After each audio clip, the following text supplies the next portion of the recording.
வெற்றிமாறனோட படத்தை தியேட்டர்ல பார்த்திருப்பீங்க. சொற்பொழிவா ஸ்டேஜ்ல பேசி பார்த்திருக்கீங்களா? இல்லையே சித்தப்பு. அப்படி ஒரு சொற்பொழிவை பத்தி தான் இன்னைக்கு நம்ம இந்த வீடியோல பார்க்க போறோம். அண்ட் அந்த சொற்பொழிவாளரோட பேரு வேற யாரு, நம்ம சுகி ப்ரோ தான். மறுபடியும் முதல்ல இருந்தா பார்க்க நல்லா பவர்ஃபுல் பக்திமான் மாதிரி மூஞ்ச வச்சுக்கிட்டு காது கூசுற அளவுக்கு கண்டென்ட் கொடுத்து வச்சிருக்காரு. அதை ஒரு தடவை பார்த்துட்டு வாங்க. பிரமாதமான ஐட்டம் வெளியில கிடைக்க வாய்ப்பு இருக்கு. நல்ல ஐட்டம்லாம் வெளியே கிடைக்கும்னு சொல்றாருல, அது எந்த ஐட்டம் நினைச்சீங்க? ஃபுட் ஐட்டமா? அதான் இல்ல. அந்த அசிங்கத்தை நீங்களே போய் பாருங்க. பசங்களுக்கு சொல்லுவேன், டேய் இதை விட பிரமாதமான ஐட்டம் வெளியில கிடைக்க வாய்ப்பு இருக்குடா, வாழ்க்கையை வீணாக்கிறாதடா. பசங்க காலேஜ்ல லவ் பண்ண கூடாதான், இதை விட நல்ல ஐட்டம்லாம் வெளியில கிடைக்குதாமா. பொம்பளை சாடிய கரைச்சு ஒருத்தவங்க தொலைஞ்சு போறாங்கடே. ஏன் அங்கிள், காலம் போன காலத்துல இந்த காலேஜ் பசங்க விவகாரம்னா நமக்கு தேவையா? உன் வயசு என்ன, அவங்க வயசு என்ன?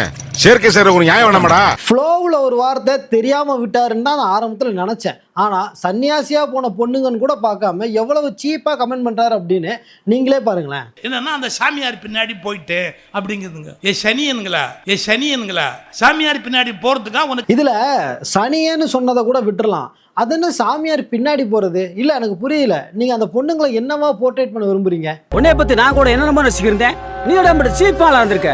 ஏன் சுகி ப்ரோ, ஒரு பொண்ணுக்கு 18 வயசு ஆயிட்டாலே போதும், அவ கஞ்சா குடிக்க கூட ஓடி போனா கூட பெத்தவங்க கண்டுக்க கூடாது. ஆனா 30 வயசுல ஒரு பொண்ணு சாமியாரா போனா மட்டும் நீங்களா இந்த குதி குதிப்பீங்களா? இல்ல உங்களுக்குலாம் உண்மையிலேயே அந்த பொண்ணுங்க மேல அக்கறையா, இல்ல ஈஷாவை பார்த்து வைத்திருச்சலா?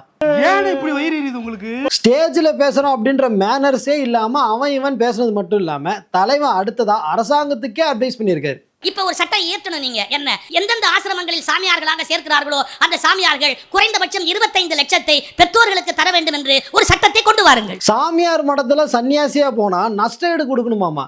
ஏன் சுகி ப்ரோ, இந்த சிறப்பு ஆஃபர்லாம் சாமியார் மடத்துக்கு சன்னியாசியா போற பொண்ணுங்களுக்கு மட்டும்தானா, இல்ல இத போன் ஆரம்பிச்சு சொல்லாம போயிட்டானே? என்ன அது? எனக்கு இது கூட பரவாயில்ல. அடுத்ததா ஒரு பொண்ணை பத்தின நியூஸா அவர் ஷேர் பண்ணியிருக்காரு ஸ்டேஜ்ல.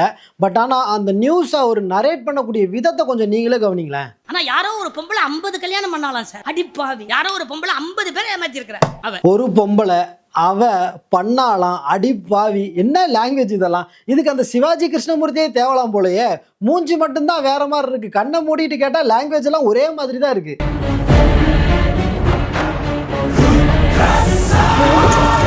இதுல இவர் ஷாப்பிங் போன ஸ்டோரியை சொல்றேன் அப்படின்ற பேர்ல டி நகருக்கு ஷாப்பிங் போன காமன் மேனை பூரா கேவலமா கலாய்ச்சி வச்சிருக்காரு. மாம்பழத்துல ஒரு பெரிய துணி கடை இருக்கு. ஐய இன்னும் இலவசமா கொடுக்குற மாதிரி எல்லாம் ஓடுது. டி நகருக்கு ஷாப்பிங் போறவங்க எல்லாம் ஓசியில கொடுக்குற மாதிரி ஓடுதுங்க அப்படின்னு சொல்லி ஒருமையில கலாய்ச்சிருக்காரு. அவங்க எதுக்கு வேணா போட்டோம், நீங்க எதுக்கு அங்க போனீங்க? நீங்க தான் ரொம்ப ரோசக்காராச்சே. எங்க எந்த பக்கம்? இவ்வளவு நேரம் அப்படி இப்படி பேசினாலும் ஒரு இடத்துல மட்டும் கொஞ்சம் கரெக்டா பேச வந்தாரு. கடைசியில அங்கேயும் வாயை கொடுத்து வேற மாதிரி வாங்கிட்டாரு. அப்பனும் ஆத்தாளோ கேட்க கூடாது. எங்க பிள்ளைங்க எல்லாம் பயங்கரம். என்னங்க ஒரு ஃபுல் ஃபார்ம்ல இருக்காரு போல. நம்ம கூட சுகி ப்ரோன்னு நினைச்சா சுகி புள்ளிங்க ரேஞ்சுக்கு பேசிட்டு இருக்காரு. என்னென்ன சொன்னாரு? ஐட்டம் சாரி, நீங்க எடிட்டிங்ல போடுறோம், நீங்க அதை பார்த்து ஃபீல் பண்ணிக்கங்க. பிரமாதமான ஐட்டம் வெளியில கிடைக்க சனியனுங்களா பொம்பளை 50 கல்யாணம் பண்ணாலாம் சார். ஆத்தாளோ அம்மா வளர்க்காத. மம்மி பாவம். இலவசமா கொடுக்குற மாதிரி எல்லாம் ஓடுது. தாடியும் பாவம். ஐய அடிப்பாவி.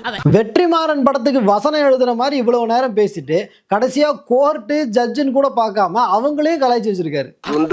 எப்படி கோர்த்து விடுது பாரு. இப்பெல்லாம் விசாரணை விவாதம் இதெல்லாத்தையும் கேட்டு கோர்ட்ல தீர்ப்பு எழுதுறது இல்லையாமா. அவங்க இஷ்டத்துக்கு ஒரு தீர்ப்பை எழுதிட்டு அதுக்கு ஆதரவா 2 பாயிண்ட் சேர்த்துக்கிறாங்களாமா. இப்பெல்லாம் தீர்ப்பே அப்படிதான். எதை வேணாலும் சொல்லிட்டு அதை நியாயப்படுத்தலாம். வாதங்களை எல்லாம் கேட்டு ஆராய்ச்சி பண்ணி முடிவுக்கு யாருமே இப்ப வர்றது இல்ல. அவங்க முடிவை எடுத்துட்டு சப்போர்ட்டா 2 மேற்கோள் எடுத்துக்குவாங்களே ஒழிய ஆல்ரெடி டிசைடட் அவங்களுடைய நோக்கப்படி அவங்க டிசைட் பண்ணிடுறாங்க. சோ டெசிஷன் எடுத்துட்டு அந்த டெசிஷனுக்கு தகுந்த மாதிரியான மேற்கோள் சொல்ற பழக்கம். இவ்வளவு நேரம் பேசுனதெல்லாம் கண்டெம்ட் டு பாலிடிக்ஸ். பட் இப்ப பேசுனது மட்டும் கண்டெம்ட் ஆஃப் கோர்ட். இதுக்கு எனக்கு சம்பந்தம் இல்ல, டிஸ்க்ளைமர் போட்டுட்டேன். இந்த வசனத்திலையும் கூட உனக்கு வசனம் வருது பாரு. தலைவன் இத்தோட நிறுத்தல. ஹைகோர்ட் ஜட்ஜு சுப்ரீம் கோர்ட் ஜட்ஜுன்னு கூட பார்க்காம அவன் இவன் ஏக வசனத்துல எகிரி இருக்காரு. High court judge supreme court judge பொண்ணை காப்பாத்துவானா? அவன் இவன் பேசுனதெல்லாம் பத்தாதாமா. இப்ப இருக்கிற எவ்வளோ பெரிய ஜட்ஜா இருந்தாலும் எனக்கு ஜூனியர் தான் அப்படின்னு சொல்லி வழக்கம் போல தான் ஒரு தற்பெருமை தற்குறி அப்படிங்கிறத இங்கேயும் தெளிவா காட்டியிருக்காரு. இப்ப இருக்கிற எல்லா ஜட்ஜுமே எனக்கு ஜூனியர் தான். இப்ப இருக்கிற எவ்வளவு பெரிய ஜட்ஜா இருந்தாலுமே அவங்க எனக்கு லா காலேஜ்ல ஜூனியர் தான். அதனால எனக்கு எதை பத்தி கவலை கிடையாது. ஐயோ நீங்க ரொம்ப டேஞ்சர் போல்தே. தற்பெருமை பேசுனது கூட பரவாயில்ல, அது மூஞ்சில ஒரு ரியாக்ஷன் ஒன்று கொண்டு வந்தாரு. அதை கொஞ்சம் ப்ளே பண்ணுங்க. இப்ப இருக்கிற எல்லா ஜட்ஜுமே எனக்கு ஜூனியர் தான்.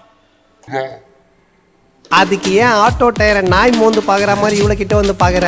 உங்க வீட்டு பிள்ளையா நினைச்சு எல்லாரும் என்னை மன்னிச்சிருக்க.